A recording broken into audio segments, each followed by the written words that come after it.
My daughter-in-law looked me dead in the eye and said, "From now on, my husband's paycheck is mine. You can take care of yourself."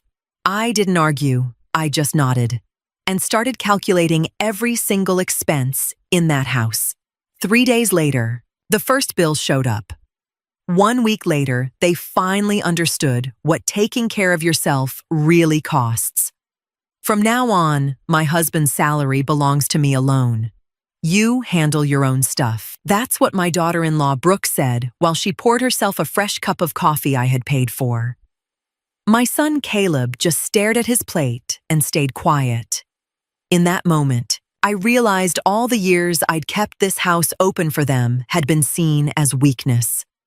I'm Martha, 68 years old, a widow and the owner of this house in a quiet suburb outside of Charlotte, North Carolina. I'm not the type for big scenes or yelling. I watch. I notice. Brooke had moved in 2 years earlier when Caleb lost his job. Back then, I told them, "Come on over, we'll figure it out together." But together quickly started meaning I covered the mortgage, the heating, the groceries while her designer bags piled up in my hallway. Caleb had always been passive, the kind of guy who avoided conflict by looking the other way. But that morning at the breakfast table, she crossed a line. She thought she had the power now that Caleb was earning good money again. She figured I was just a lonely old woman scared of being left behind.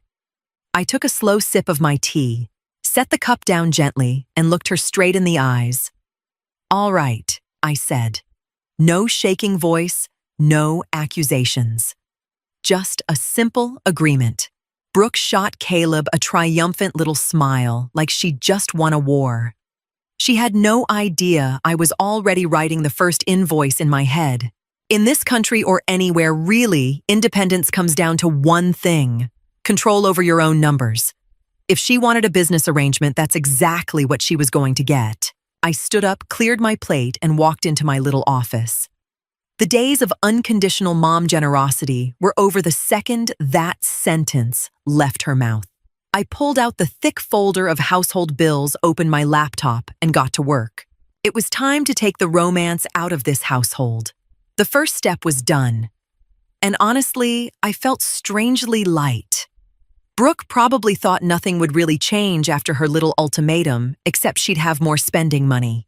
The next morning, she opened the fridge and found no fresh deli meat, no organic eggs. I had only bought what I was going to eat. My shelf in the refrigerator now had a small lock on it. When she asked where breakfast was, I just pointed at the empty spot on the shelf. "Everyone takes care of their own part, remember?" I said kindly. Caleb chewed his dry toast and stared at the floor, ashamed. He knew I was never rude, but I was dead serious. I spent the whole morning breaking down the exact costs of running the house, property taxes, trash pickup, water, everything. I had carried it all alone for years, so Caleb could get back on his feet. That ended now. I made a spreadsheet so precise it went down to the last penny. I even calculated the wear and tear on the washer and dryer they used every single day. It wasn't petty. It was just the reality of a shared household, the one she had demanded. That evening, I placed an envelope in front of each of them at the table. "This is your share of the costs for this month," I said calmly. Brooke tore hers open and her face turned beet red. "This is almost as much as rent," she snapped. I nodded. "A house this size costs money. I was giving it to you as a gift before, but since you want financial independence, you'll need to carry your fair share." I told them the payment had to hit my account by the 3rd of the month, or I'd have to start limiting access to the common areas. Brooke laughed nervously, like it was a joke. But when she looked into my eyes, the laugh died. I wasn't the sweet grandma who quietly ran the household anymore. I was the landlord now, and the first late notice was already written in my mind. By the 3rd day, Brooke hit her first real crisis. She loved taking long, scalding hot showers and using her expensive oils.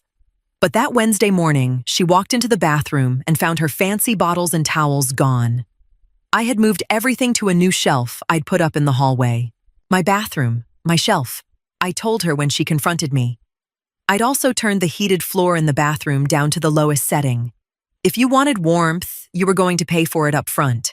It was a chilly April morning, and for the first time in years, the house finally felt like it belonged to me again. At dinner, Caleb tried to play peacemaker. "Mom, does it really have to be like this? We're family." I looked at him for a long moment. Caleb, family shares the hard stuff and the good stuff. When your wife decides your paycheck only belongs to the two of you, that's a business decision. So I'm responding like it's business. It hurt to say it, but it needed to be said. He had to learn that his passivity had consequences. He couldn't let Brooke treat me with disrespect and still expect me to baby him. I saw him swallow hard. He was torn between loyalty to his wife and the comfort I'd given him for years. Brooke stayed quiet all evening, furiously scrolling on her phone, probably looking up apartment prices nearby. I knew she'd be shocked. They were living here for a fraction of what anything comparable would cost. I'd done my homework. Before I went to bed, I turned off the living room lights and set the heat in their part of the house to night mode. If they wanted luxury, they were going to have to pay for it themselves. That night, I slept deeper than I had in years. The first official payment deadline was coming, and I was curious to see how they'd handle it. It was the 4th of the month. Not a single cent had hit my account. At breakfast, Brooke was extra defiant. She slammed her expensive to-go coffee cup on the table and acted like I wasn't even there. She figured I'd cave if she just ignored the deadline. She underestimated me. After breakfast, instead of heading to the garden like usual, I sat down at my desk and printed the first formal notice. It wasn't emotional, just a clean business-like list of the overdue amount, plus a reasonable late fee for the extra paperwork. I slipped the letter into Brooke's handbag, which she always left in the hallway. When she got home from work that afternoon and found it, her scream echoed through the whole house. "Caleb, your mother has completely lost it. She wants a late fee." Caleb came running in from the backyard, looking completely overwhelmed. I stayed in the kitchen, calmly chopping vegetables for dinner. When they both stormed in, I set the knife down. "It's really simple," I said quietly. "In the adult world, there are deadlines. If you want to separate your finances from mine, then the rules of the market apply." Brooke was furious. "We're moving out. We're not putting up with this." I gave her a small, thin smile. "You're welcome to leave any time. According to our old agreement, the notice period for the free living arrangement is 2 weeks. I'll start advertising the in-law suite tomorrow." That landed hard. They had no written lease to protect them, only my past kindness. Brooke went pale. She knew that with Caleb's salary plus all their other debts, they'd never find anything close to this standard. She had gambled high and lost the first round. "Payment by tomorrow noon," I added, "or I'll lock the garage." My car was parked outside. Caleb's expensive SUV was inside. The garage door was electric, and I had the only remote. The next morning, the money was in my account. Brooke had transferred it, probably with tears of rage in her eyes. But she thought that was the end of it, that things would go back to normal. She was wrong. That Saturday, when she went to do laundry, she found the basement door locked. I had the key. "I thought we paid," she yelled down the stairs. I walked down slowly. "You paid for the living space and utilities. Using my personal washer and dryer isn't included." I told them I was no longer willing to clean the house or do their laundry. "I'm not your housekeeper," I said to Caleb while he fumbled with his tie. "From today on, you're responsible for your own area and your own clothes. There's a laundromat in town, or you can buy your own machines and install them in your space at your own expense for the plumbing." Brooke looked at me like I was some kind of monster. She was used to her dirty clothes magically appearing clean and folded in her drawer. Now she was facing the boring reality of everyday life. The rest of the day, I moved my personal things out of the living room. I made myself cozy in my little sunroom, which I now declared my private living space. I took my TV, my books, and my favorite blanket with me. The big living room suddenly looked bare and cold. Without my decorations and care, it was just an empty room. I wanted them to see that a home is more than walls, and that the more had always come from me. If they were cutting me out of their financial life, I was cutting them out of my emotional labor. Caleb looked lost, standing in that empty room. He was finally starting to realize that Brooke had dragged him into a war they couldn't win. The silence in the house became my ally. To turn up the pressure, Brooke invited her own mother, Diane, over. Diane was the type who loved to lecture and stick her nose in everything.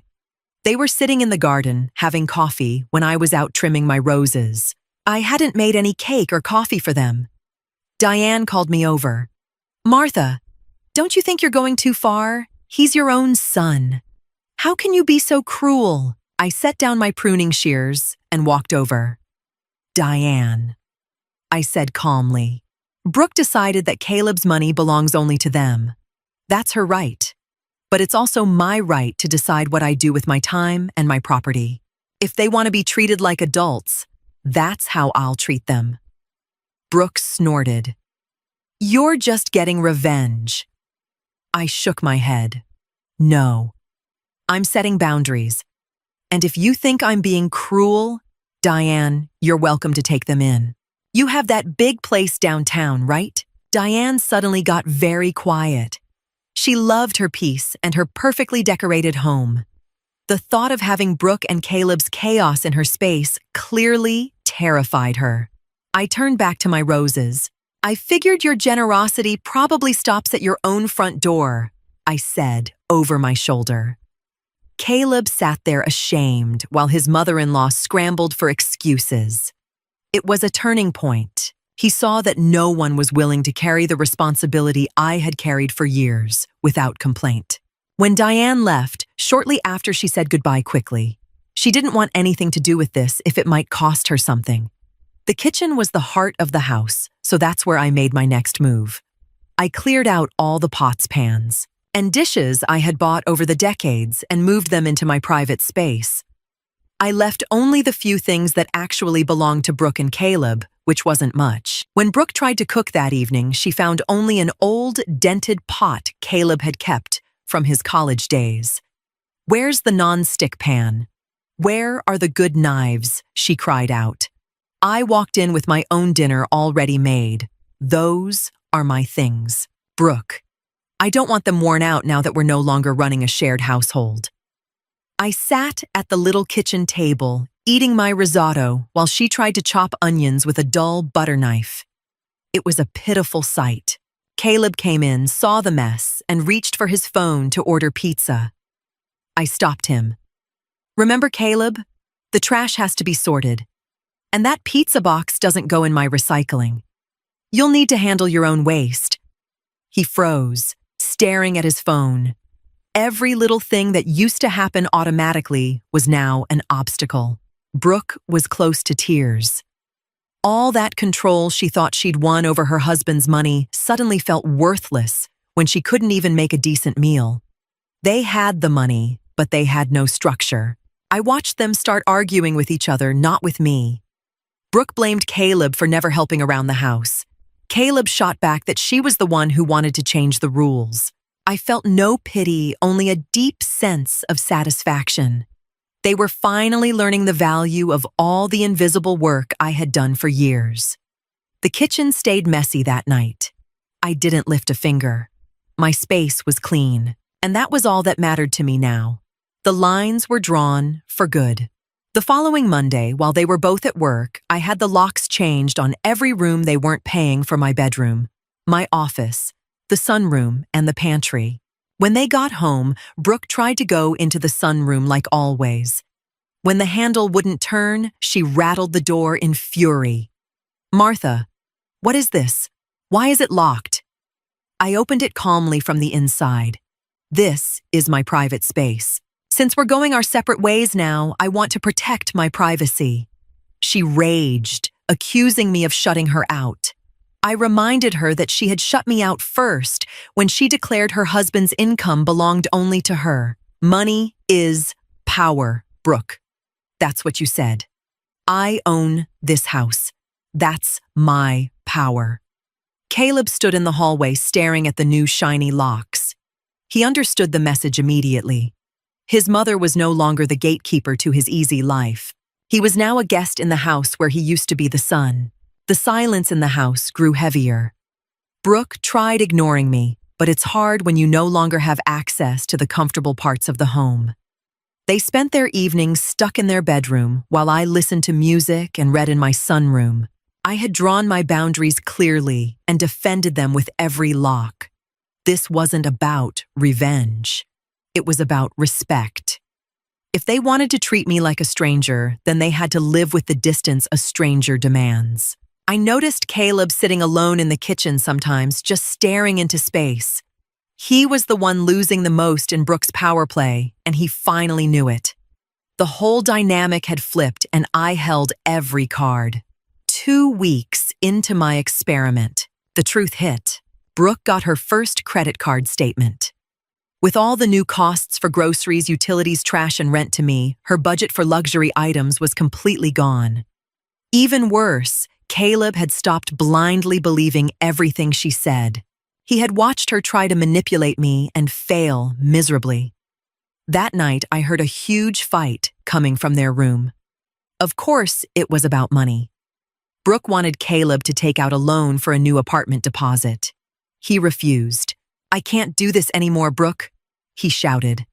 "My mom is right. We've been acting like parasites." I'm ashamed I sat in the hallway and listened. It was the first time Caleb had shown any backbone. Brooke tried to calm him down, calling me crazy and spiteful again, but Caleb wasn't having it. He came out of the room, saw me sitting there, and stopped.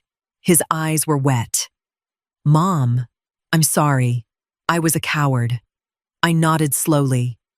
"Sorry is just words, Caleb. Actions are what count." I didn't offer him a hug yet. He still had to finish walking this road. Brooke came out too, her mask of superiority completely gone. She looked tired and older. "What do you actually want from us?" she asked quietly. I stood up. "I don't want anything from you. You wanted independence and I gave it to you. If you're learning that independence means taking responsibility for yourselves, then that's a life lesson." I told them I would sell the house if they didn't find a permanent solution by the end of the month. The threat was real. I didn't need this big house anymore. I could buy myself a nice little condo on the edge of town and enjoy the rest of the money. The fear in Brooke's eyes told me my plan had worked. By the end of the month, the decision was made. Brooke had moved out temporarily to a friend's place because she couldn't afford anything that matched her old lifestyle. Caleb stayed, but under completely new terms. We sat in the kitchen, which was mine again. He had signed a proper, fair, but strict lease. He paid on time, helped in the garden, and handled the heavy grocery runs. There was no more free laundry service or all-inclusive mom package. We were 2 adults living together with mutual respect. Brooke only came by on weekends now, and she followed my rules to the letter. She had learned she couldn't bully me. When she walked through the door, she was polite and reserved. She knew one wrong word, and she'd be asked to leave. Caleb seemed relieved. The clear structure gave him the stability he had lost under Brooke's control. He started taking responsibility for his own life again. For the first time since my husband died, I felt truly alive. I hadn't just protected my house, I had protected my dignity. I spent my afternoons in the garden watching the birds and enjoying a silence that was no longer filled with tension. I regretted nothing. Not the strict notices, not the locked doors. Sometimes you have to build walls to protect the space inside. My peace was more important than anyone else's comfort. That evening, Caleb came into the kitchen with a bottle of wine. "Want a glass, Mom?" I smiled. "I'd love one, Caleb. But we each wash our own glass afterward." He laughed, a real honest laugh. We had found a way to still be family without one person using the other. The boundary had been drawn, and on the other side of it, a better chapter had begun. My life belonged to me again. And that was the most valuable paycheck I could ever imagine. If someone starts treating you like a transaction, don't argue. Just let them pay the real price for everything they've been using.